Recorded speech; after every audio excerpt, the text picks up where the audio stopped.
नमस्कार, आप देखिए एनबी न्यूज। अब मैं हूं आपके साथ प्रियव्रत दीक्षित। स्वागत है आपका उत्तराखंड के इस खास बुलेटिन। तो फिलहाल एक बड़ी खबर के साथ बुलेटिन का आगाज कर लेते हो। तो उत्तराखंड विधानसभा चुनाव से पहले आज उत्तराखंड बीजेपी की अहम बैठक दिल्ली में होने जा रही है। यह बैठक शाम को आयोजित की गई है। इसी को लेकर मुख्यमंत्री पुष्कर सिंह धामी आज दिल्ली के दौरे पर हैं। वो प्रधानमंत्री नरेंद्र मोदी से मुलाकात कर उन्हें केदारनाथ में चल रहे पुनर्निर्माण कार्यों के संबंध में अपडेट देंगे। साथ ही आपको बता दें कि प्रधानमंत्री 5 नवंबर को केदारनाथ जा रहे हैं।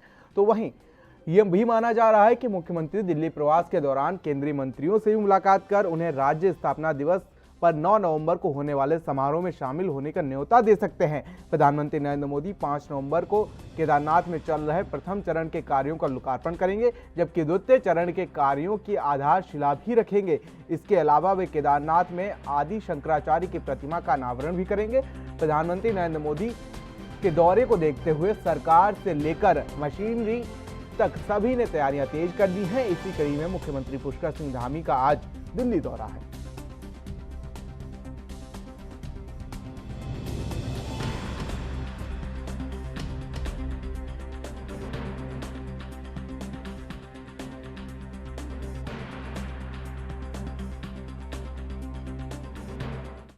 तो वहीं राजधानी देहरादून में कांग्रेस मुख्यालय पर पूर्व मंत्री यशपाल आर्य का जोरदार स्वागत किया गया। आपको बता दें कांग्रेसियों ने ढोल नगाड़ों के साथ आतिशबाजी के साथ यशपाल आर्य का स्वागत किया, उनको बधाई और शुभकामनाएं दी। साथ ही आपको बता दें कि 2017 के विधानसभा चुनाव में यशपाल आर्य कांग्रेस का हाथ छोड़कर बीजेपी में शामिल हुए थे। यशपाल आर्य ने बाजपुर से बीजेपी के टिकट से चुनाव लड़ा था और तत्कालीन मुख्यमंत्री त्रिवेंद्र सिंह रावत के कैबिनेट में मंत्री भी रहे हैं। यही नहीं, यशपाल आर्य को बीजेपी ने बड़े विभागों की जिम्मेदारी से नवाजा। वहीं आज देहरादून के राजीव भवन में यशपाल आर्य की विधिवत रूप से कांग्रेस में ज्वाइनिंग हुई। इस कार्यक्रम में कांग्रेस के राष्ट्रीय महासचिव और चुनाव प्रचार समिति के अध्यक्ष हरीश रावत, कांग्रेस अध्यक्ष गणेश गोदियाल और नेता प्रतिपक्ष प्रीतम सिंह सहित कई नेता शामिल हुए। इस दौरान यशपाल आर्य ने कहा कि मैं भले ही बीजेपी में था, लेकिन मेरा मन कांग्रेस में ही रहा।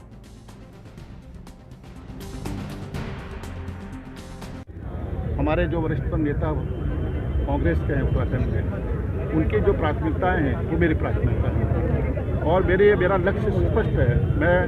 मैं किसी दौड़ में नहीं हूँ, किसी रेस में नहीं हूँ। एक कार्यकर्ता के रूप में पीछे की पंक्ति में बैठकर, पिछली पाँव पर बैठकर मैं कांग्रेस को स्थापित करने के लिए, कांग्रेस को मजबूत करने के लिए, कांग्रेस की जो विचारधारा है, जो मूल्य हैं, जो सिद्धांत हैं और जो रीति नीति है कांग्रेस की, जो कांग्रेस का इतिहास है, उसको दृष्टिगत रखते हुए मैं आगे बहुत समय काम करूंगा। 2022 का चुनाव हमारे लिए एक चुनौती भरा चुनाव है। हम सब मिलकर इस चुनाव को अपने हाथ में लेंगे और निश्चित रूप से जो माहौल है, जो वातावरण है, कांग्रेस के पक्ष में बनते जा रहा है और जन आकांक्षाएं कांग्रेस के साथ हैं, तो मुझे विश्वास है।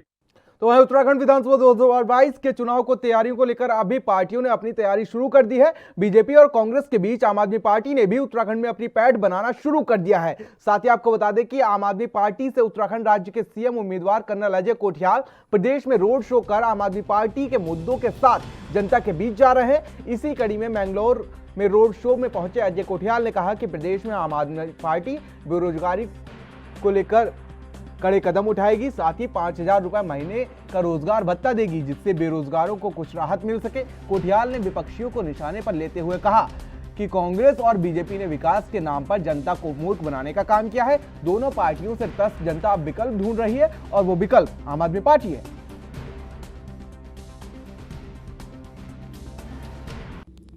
आम आदमी पार्टी, जैसे आप कह रहे हैं, उत्तराखंड में तो पॉलिटिकल एंट्री कर ही रही है और हम जगह जगह जाकर के लोगों से मिल रहे हैं और उस पर हम ये कन्वे करने का तरीका बना रहे हैं कि पार्टी जब पावर में आएगी तो जिन बिंदुओं पे हम बोल रहे हैं कि इनको हम अमल करेंगे, उन्हें ज़मीन पे हम बाकी में कैसे अमल करेंगे, वो हम समझा रहे हैं। और साथ में जनता से पूछ रहे हैं कि हर इलाके की ना कुछ अपनी समस्याएं होती हैं, कुछ ज़रूरतें होती हैं, हर सोसाइटी के सेगमेंट की अपनी ज़रूरतें होती हैं, तो उनको कैसे समझ करके और हम अपने मैनिफेस्टो में लेके आए हैं। जैसे मैं बोलूँगा अगर बेंगलोर के बारे में, जहाँ पे आज हम यहाँ पे हैं, तो यहाँ पे उत्तराखंड के हिसाब से काफ़ी लोग किसान खेती वगैरह भी करते हैं। अब आजकल किसानों का क्या हो गया कि जैसे क्योंकि यहाँ पे जगह जगह कई बार बरसात आ जाती है, कई बार मुआवजा नहीं मिलता, तो जैसे दिल्ली का मॉडल है, मतलब किसानों के प्रति वो एक कामयाब मॉडल है, उस मॉडल को हमने यहाँ पे। तो खबर पिथौरागढ़ जिले से है, जहां पर आपको बता दें सीमांत क्षेत्र तहसील धारचूला से लगभग 12,000 फीट की ऊंचाई पर स्थित गुंजी में प्रशासन द्वारा 3 दिवसीय शिवोत्सव का आयोजन किया गया है। शिवोत्सव के समापन समारोह पर मुख्य अतिथि के रूप में उपस्थित मंत्री अजय भट्ट ने प्रतिभाग किया गया और अपने भ्रमण के दौरान रक्षा राज्य मंत्री द्वारा भारत चीन सीमा पर कैलाश मानसरोवर यात्रा मार्ग का निरीक्षण भी किया गया। राष्ट्रीय एकता दिवस के अवसर पर गुंजी में आयोजित कार्यक्रम में 75वां राष्ट्रीय ध्वज भी फहराया गया। ऐतिहासिक दिवस है आज कि शिवोत्सव पहली बार इतनी ऊंचाई पर मनाया जा रहा है और पूरे पिथौरागढ़ जिले के कोने कोने से लोग तो आए हैं, पर गुंजी गांव में एक विशेष उल्लास का वातावरण है। यहाँ के स्थानीय लोग बहुत अच्छी नौकरियों पर हैं, अच्छी पोस्ट पर हैं। आईजी इंटेलिजेंस भी हमारे यहीं के हैं, तो सारे अधिकारीगण भी यहाँ आज दिखाई दे रहे हैं। ये एकता का प्रतीक और शिव महोत्सव पर्यटन को उत्साहित करने के लिए अपने आप में मील का पत्थर साबित होगा। यहाँ के डिस्ट्रिक्ट एडमिनिस्ट्रेशन ने जब मुझसे कहा कि ऐसा करने का विचार है, तो मैंने तत्काल प्रभाव से यहाँ आने का मन बनाया। एक तो यहाँ के सारी सड़कें जो भारत सरकार बना रही है, मोदी जी के नेतृत्व में बन रहा है, जिसके लिए अभी 60 करोड़ रुपए डामरीकरण के लिए यानी ब्लैक टॉप के लिए दिए हैं, उसके कार्य को देखना था। दूसरा, शिव महोत्सव में सम्मिलित होना था और एकता जो दिवस के रूप में आज हम मना रहे हैं, उस पर्व पर यहीं पर सम्मिलित होने के लिए हमने कहा। आज देखिए आप, 75 हमारे राष्ट्रीय ध्वज लगे हैं, 75 जवान वहाँ खड़े थे, सब ने आज यहाँ पर शपथ ली है देश की एकता अखंडता के लिए। इसलिए बहुत अच्छा प्रयास है और मैं मोदी जी को बधाई देता हूँ और उनका आभार प्रकट करता हूँ हिमालय की इस कंदरा से कि जो उन्होंने बोला था वो हो गया है। अब भारतीय लोग अपनी कार से कैलाश मानसरोवर तक बहुत आसानी से जा पाएंगे। कुछ लोग तो अभी से जाने लगे हैं कच्ची सड़क में, लेकिन इसको विधिवत प्रारंभ किया जाएगा, ब्लैक टॉप हो जाएगा तो एक हिस्टोरिकल रोड बनेगी। जिस तरह से नेशनल हमारी NH वगैरह हैं, NHAI हैं, इसी पैटर्न पर ये सड़क बन रही है। तो वहीं चारों धामों के कपाट बंद होने की तारीख की घोषणा के बाद से लगातार उत्तराखंड आने वाले तीर्थ यात्रियों की संख्या में भारी बढ़ोतरी देखी गई है। देश विदेश से आने वाले यात्रियों की संख्या तेजी से बढ़ती जा रही है। बता दें केदारनाथ धाम के कपाट 6 नवंबर को बंद होने को है और गंगोत्री धाम के कपाट 5 नवंबर और यमुनोत्री धाम के कपाट 6 नवंबर को बंद हो जाएंगे। वहीं बद्रीनाथ धाम के कपाट 20 नवंबर को, तो वहीं शीतकाल के लिए बंद किए जाएंगे।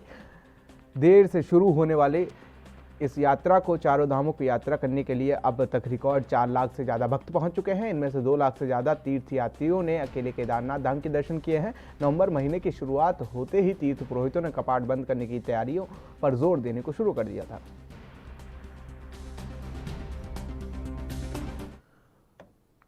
तो खबर हरिद्वार से है, जहां पर दूसरी ओर हरिद्वार में 4 धाम यात्रा के लिए पहुंचने वाले श्रद्धालुओं से ट्रैवल एजेंसियों की ओर से मनमानी करने के मामला सामने आया है। पर्यटन विभाग को लगातार ऐसे मामलों की शिकायतें मिल रही थी, जिस पर जिला पर्यटन अधिकारी सीमा नौटियाल का कहना है कि कोविड काल के दौरान रद्द की गई 4 धाम यात्रा में हुई बुकिंग का पैसा श्रद्धालुओं को वापस न करने और मौजूदा समय में ज़्यादा किराया वसूलने जैसी शिकायतें मिल रही हैं, जिसके लिए ट्रैवल एजेंसी संचालकों से बात करके लोगों की समस्या का समाधान किया जा रहा है। साथ ही चेताया कि अगर ट्रैवल व्यवसायियों की मनमानी जारी रही तो चालान की कार्रवाई की जाएगी। वहीं ट्रैवल एसोसिएशन से जुड़े लोगों का कहना है कि आपस में बात करके व्यवस्था को ठीक किया जाएगा। यहाँ पर जो है 4 धाम को लेकर शिकायतें काफ़ी आ रही है, कुछ मेल के द्वारा आ रही है, कुछ हमें जो है टेलीफोनिक की शिकायतें आ रही है। वो क्या रहा है कि कुछ लोग कुछ ट्रैवल एजेंसी ने पहले पुराने टाइम पे कोरोना काल में टूरिस्टों की बुकिंग की थी, लेकिन क्या होता है कि मई जून में यात्रा ना चलने के कारण जो है वो उन्होंने कैंसिल हो गई। उसके बाद क्या हुआ कि उनका रिफंड करने में प्रॉब्लम कर रहे हैं टूरिस्ट, तो उनके खिलाफ अवश्य कार्रवाई होगी। देखिए, अगर कोई भी ऐसी एक्टिविटी होती है तो उसको हम खुद उसका विरोध करते हैं और ऐसी आशा करते हैं जितने पर्यटन व्यवसायी हैं कि वो इस प्रकार की गतिविधियों में संलिप्त ना हो और बहुत ही क्रिस्टल क्लियर डील और फेयर डील वो अपने गेस्ट को मुहैया कराएं और उनकी जो भी अच्छी सुविधाएं दे सकते हैं उसके विशेष ध्यान यात्रियों की सुविधाओं पर दिया जाना चाहिए। अब इसमें कितना तथ्य है, इसमें क्या बेस है, वो तो अभी हमारी जानकारी में नहीं है। एज ए संस्था अगर कोई ऐसी चीज़ हमारी जानकारी में। तो खबर दिनेशपुर से है, जहां पर आम आदमी पार्टी के कार्यकर्ताओं ने मुख्य चौराहे पर जोरदार प्रदर्शन करते हुए बीजेपी सरकार से पिछले 5 सालों के किए गए कामों का हिस्सा मांगा है। इस दौरान उन्होंने सरकार के खिलाफ नारेबाजी की।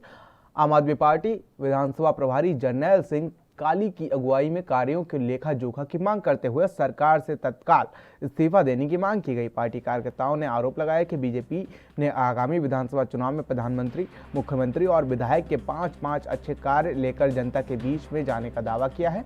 उसी का हिसाब लेने आम आदमी पार्टी जनता के बीच आई है।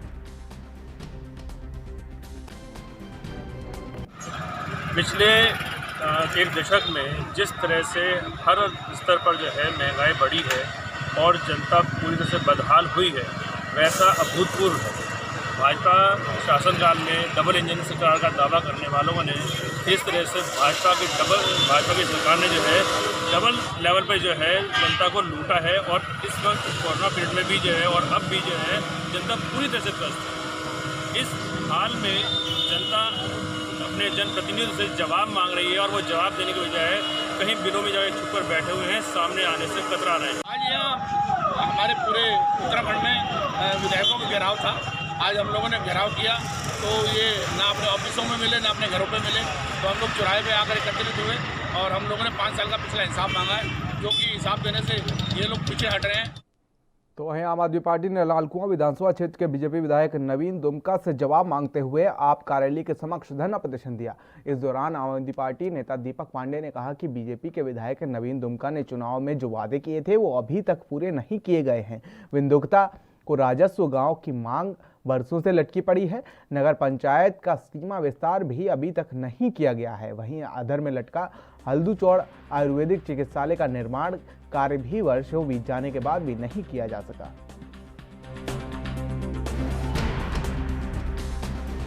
कि जो आपने उस टाइम पन्ना लिए घूम रहे थे जब कांग्रेस की सरकार थी, उस समय भी आप लोगों ने खूब विरोध करा कि आज हम बिंदु खत्ता को राजस्व गांव बनाएंगे। डबल इंजन की सरकार हो गई, वो आज किस वजह से रुका है मैं विधायक जी से ही जानना चाह रहा हूँ। अगले बार पे जनता आपको बुलाए तो क्यों बुलाए? यहाँ पे जो 30 बेड का जो हॉस्पिटल बनना था वो आज 10 साल से लटका पड़ा है। उसमें और कितना भ्रष्टाचार होना है। कांग्रेस के दौर से स्टार्ट हुआ, बीजेपी की डबल इंजन में काम नहीं हो पा रहा है, तो अब इनको मौका जनता क्यों दे, मेरे ये समझ में नहीं आ रहा है। और मैं ये जानना चाह रहा हूँ, जो गरीबों के लिए एक कमरा, किचन, टॉयलेट, बाथरूम जो बनाए गए थे, आज उनका मुद्दा क्या है? वो कहाँ चले गए वो गरीबों के लिए? तो हमने यही कि आज हम आप लोगों के माध्यम से यहाँ पे धरना प्रदर्शन करके और लोगों को जागरूक कर रहे हैं, बता रहे हैं कि भैया इस बार बीजेपी वाले फिर मैदान में आ गए हैं। अभी ये लोग कुछ देर पहले रन ऑफ यूनिटी कर रहे थे, थोड़ी देर पहले। तो आज़ादी के 7 दशक बाद भी उत्तराखंड के कई गांव सड़क जैसी मूलभूत सुविधाओं से महरूम हैं, जिसमें थराली विधानसभा के थराली नगर क्षेत्र के गांव भेटा का नाम भी शामिल है, जहां आज भी मरीजों को अस्पताल पहुंचाने के लिए डोली का सहारा लेना पड़ता है। इसके अलावा भवन निर्माण सामग्री हो या फिर रोजमर्रा की जरूरतों का सामान हो, गाँव के ग्रामीणों को पैदल ही कंधे पर बोझ के लिए गांव की दूरी नापनी पड़ती है। जबकि ग्रामीण इस समस्या को लेकर कई बार शासन प्रशासन से गुहार लगा चुके हैं। सड़क को स्वीकृति भी मिल गई है, लेकिन जमीनी स्तर पर काम नहीं हुआ है। इसके खिलाफ आपको बता दें कि ग्रामीणों ने खफा होकर आज सरकार और क्षेत्रीय विधायक के खिलाफ नारेबाजी करते हुए थराली मुख्य बाजार से तहसील मुख्यालय तक जुलूस निकालकर विरोध प्रदर्शन किया। परेशानी सर्वप्रथम हमारे मोटर मार्ग से संबंधित परेशानी है, जिसे हम वर्षों से मांग कर रहे हैं। हमारे ग्रामीण लोग पूर्व में भी कई बार इस भेटा मोटर मार्ग को लेकर पूर्व में भी कई बार मांगे की गई, लेकिन सरकार द्वारा, प्रशासन द्वारा हम हर समय कुछ न कुछ बहानेबाजी करके, टाल मटोल करके हमारे मोटर मार्ग की अनदेखी की गई। कई बार हमने लिखित और मौखिक रूप से भी पत्राचार के द्वारा भी सरकार को अवगत कराया। रोड तो स्वीकृत हुई, लेकिन उसमें भी जो लॉजिस्टिक की रिपोर्ट के माध्यम से हमें सरकार द्वारा गुमराह। पहले तो मैं आपको बताना चाहता हूँ, इस भेटा ये थराली विकासखंड का मुख्यालय है थराली, और उस थराली नगर पंचायत का प्रमुख गांव है भेटा, और आज सड़क सुविधा से महरूम है। और आज से नहीं, बहुत लंबे समय से मांग चल रही है, दशकों से मांग चल रही है सड़क से जोड़ने की, किंतु अब तक मतलब इस ओर शासन प्रशासन द्वारा कोई कार्रवाई नहीं की गई। बीच में हल्की कार्रवाई हुई, कुछ पैसा धन भी स्वीकृत हुआ, लेकिन ये भूगर्भ वैज्ञानिकों की रिपोर्ट के आधार पे और मैंने सड़क न बनाने की मंशा को लेकर के वो सड़क का काम रोक दिया गया है। अभी भेटा के ग्रामीणों के द्वारा मुझे एक ज्ञापन सौंपा गया है, जो माननीय मुख्यमंत्री महोदय को संबोधित है। इन जो ज्ञापन है, ज्ञापन सड़क के संबंध में है, जिस संबंध में पूर्व में बताया जा रहा है कि भूवैज्ञानिक की रिपोर्ट उसमें है।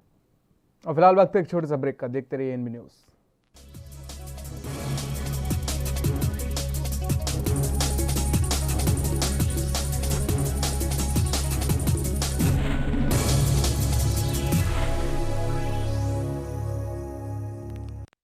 उत्तराखंड में सुशासन की पहचान बन चुकी हेल्पलाइन सेवाएं आज उत्तराखंड के कोने कोने तक पहुंचकर सरकार और जनता के बीच की दूरियों को खत्म कर रही हैं। स्वास्थ्य, शिक्षा, ऊर्जा, महिला सुरक्षा और आपदा प्रबंधन सहित सभी हेल्पलाइन सेवाओं के जरिए न सिर्फ लोगों की शिकायतें सीधे सरकार तक पहुंच रही हैं, बल्कि उन पर तेजी से कार्रवाई करते हुए शिकायतकर्ताओं को संतुष्ट भी किया जा रहा है। Uttarakhand state disaster management authority 1077, district emergency operation centre 1070, Ayushman state health authority 155368, medical and disaster assistance 108, Uttarakhand CM helpline 1905, electricity related issues 1912, national health mission 104, assistance to children 108।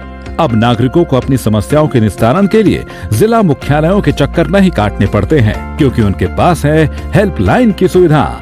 आज घर बैठे सिर्फ एक फोन कॉल पर दर्ज जन शिकायतों का तय समय में निपटारा हो रहा है। उत्तराखंड सरकार का उद्देश्य है सेवा शक्ति और क्षमता का विस्तार करते हुए आम आदमी से जुड़े विभागों द्वारा उच्च स्तर की पारदर्शी सेवाएं आम नागरिकों तक आसानी से पहुँचे। इसी मकसद को पूरा कर रही है हेल्पलाइन, जो आज बन चुकी है प्रदेश की लाइफलाइन। हेल्पलाइन का नंबर घुमाओ, हर समस्या का समाधान पाओ।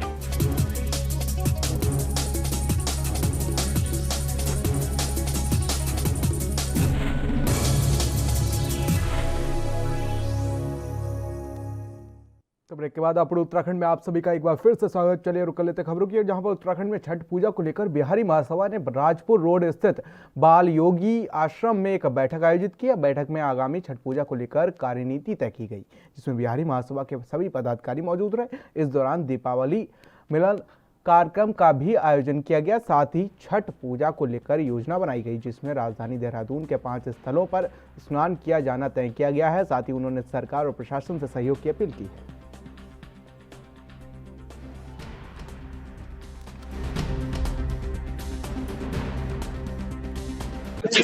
आज हम लोग बिहारी महासभा के बैनर के तले दिवाली मिलन कार्यक्रम छठ पूजा के लिए बैठक विशेष जो पूजा में हमारी तैयारी है उस पर चर्चा हुआ है।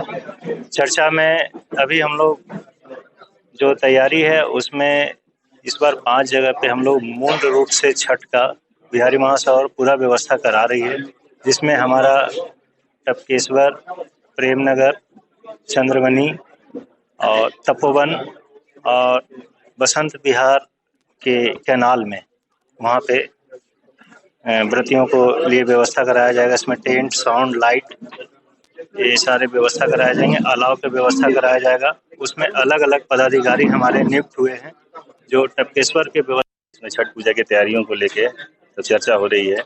इसी संदर्भ में आज हमने मुख्यमंत्री से भी मुलाकात की, माननीय मुख्यमंत्री जी से मुलाकात की थी और उनसे छठ पूजा की व्यवस्था के संबंध में उनसे हमने कुछ मांग रखे थे, जिसमें जैसे घाट की व्यवस्था, घाटों पे हमारे जो माता बहनें व्रत करती हैं उनके लिए चेंजिंग रूम की व्यवस्था और कुछ हमारी व्यवस्था जैसे होती है लाइट की, इस सब की व्यवस्था के लिए हमने वहाँ पे मुख्यमंत्री से बात की। और साथ में छठ पूजा के अवसर पर अवकाश के लिए हमने उनसे बात किया कि हम एक सार्वजनिक अवकाश छठ पूजा के दिन किया जाए, ताकि जो व्रत करने वाले लोग हैं वो लोग छठ के दिन आराम से फ्री होके व्रत में भागीदारी ले सकें।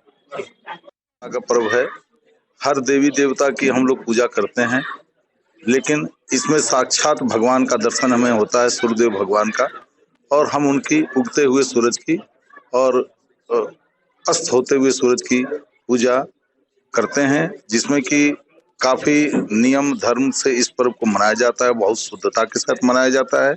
और इसमें व्रत जो करते हैं वो एक तपस्या के बराबर 3-4 दिनों का व्रत करते हैं और काफी ही हर्षोल्लास के साथ ये बिहार का पर्व मनाया जाता है। और इस पर्व को मनाते हैं हम और अपने आप को ये गर्व महसूस करते हैं कि हम बिहार के निवासी हैं।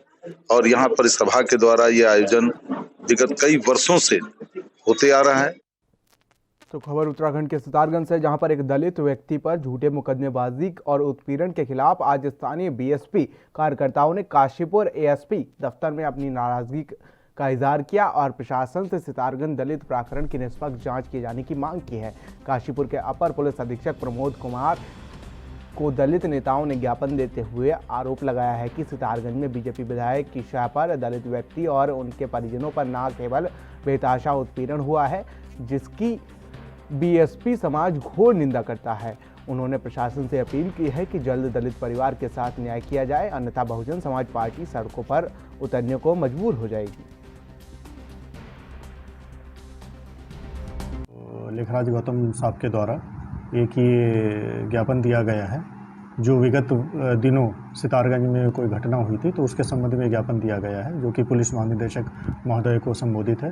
तो ये ज्ञापन आवश्यक कार्रवाई है तो जो है मेरी ओर से अभी एसएसपी महोदय को प्रेषित किया जाएगा, क्योंकि देखिए मामला दूसरे सेक्टर का है, दूसरे थाने का है और ऑलरेडी जैसा भी मेरे संज्ञान में आया है कि इसमें वरिष्ठ अधिकारियों के द्वारा जाँच की जा रही है और आईओ के द्वारा तफ्तीश की जा रही है।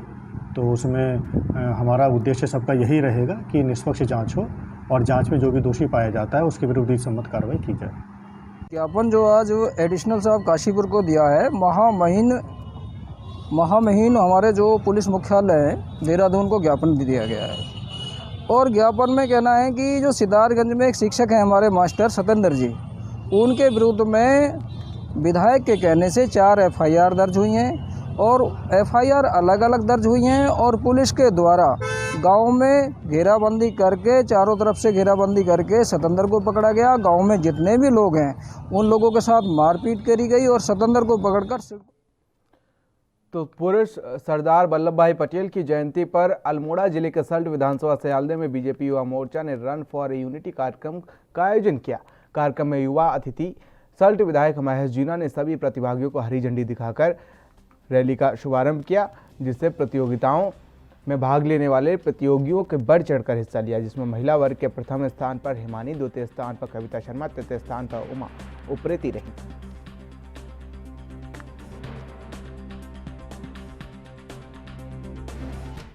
तो देश में त्योहारों की धूम है। दीपावली, धनतेरस का त्योहार बस सिर पर ही है। ऐसे में बाजार बर्तन से सज चुके हैं। अल्मोड़ा में तांबे के बर्तन इन दिनों बाजार की शोभा बढ़ा रहे हैं। अल्मोड़ा का तांबा हैंडीक्राफ्ट न केवल देश में बल्कि विदेशों तक ये फेमस है। यही कारण है कि अल्मोड़ा को ताम्र नगरी के रूप में भी जाना जाता है। यहाँ तक तांबा कारोबारी लगभग 400 साल पुराना ये कारोबार माना जाता है। हालांकि धीरे धीरे सरकारों की उपेक्षा के कारण आज ये व्यवसाय सिमट चुका है। ताम्र नगरी के रूप में विख्यात अल्मोड़ा में एक जमाने में काफी मात्रा में तांबे का काम होता था। यहाँ के टमटा मोहल्ले में तांबे का उद्योग हुआ करता था। आज से 3 दशक पहले तक टमटा मोहल्ले की गलियों से गुजरते वक्त हर वक्त टन टन की आवाज़ें सुनाई पड़ती थी। दरअसल ये आवाज़ तांबे के बर्तन बनाने वाले कारीगरों के घरों से आती थी। यहाँ दिन रात मेहनत करके वे तांबे के बड़े बर्तन और बर्तनों का आकार दिया करते थे। 400 साल पुराना अल्मोड़ा का तांबा उद्योग धीरे धीरे चौपट होता जा रहा है।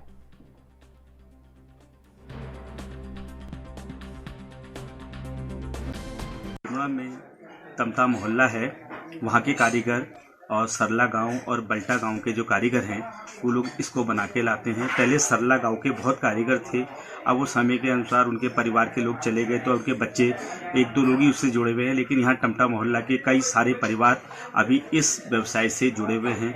इससे वो कई वस्तुओं को तांबे की जो यहाँ की बनती हैं उनको बनाते हैं। किस तरीके के तांबे के आइटम यहाँ बिकते हैं? यहाँ पर जो है तांबे के पहले फौले चलते हैं, जो हर शादी में कलश के रूप में, पूरे हिंदुस्तान में कलश के रूप में लिया जाता है, तो यहाँ फौले के रूप में बनते हैं।